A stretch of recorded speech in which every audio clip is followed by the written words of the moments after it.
Azione, Regione Piemonte, sezione di Torino, Sandro Minetti. Nome e cognome.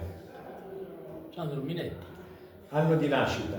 15846, Reparto in cui si è svolto il servizio militare.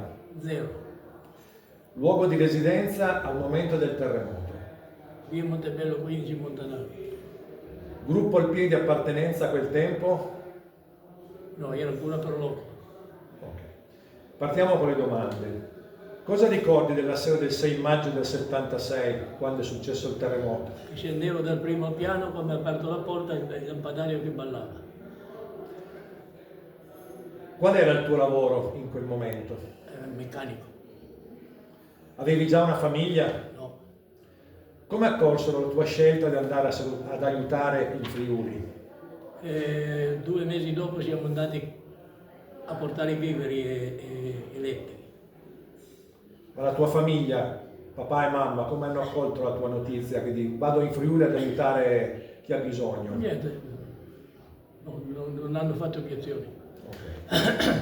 Nel cantiere di quale paese sei andato a lavorare? Villa Santina, Con te c'erano tuoi compaesani o amici? 2 o 3. Boh. Che ricordi hai di quei giorni in una zona tanto devastata? Ma da quando siamo andati a lavorare era già quasi tutto tirato su, perché si sono dati molto da fare. Che sentimenti hai provato mentre lavoravi e quanto incidevano questi sentimenti sull'impegno e la fatica fisica? E ti davi il massimo. Il tuo rapporto con la popolazione terremotata? Ottimo.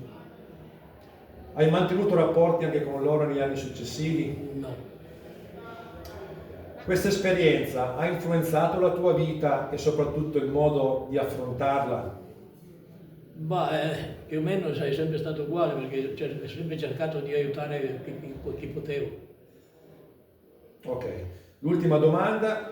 Ritieni che anche oggi ci potrebbe essere una mobilitazione volontaria come quella che misero in campo gli alpini 50 anni fa? Non credo. C'è un altro spirito. Va bene, grazie Sandro del tuo tempo. C'è un altro spirito. Grazie.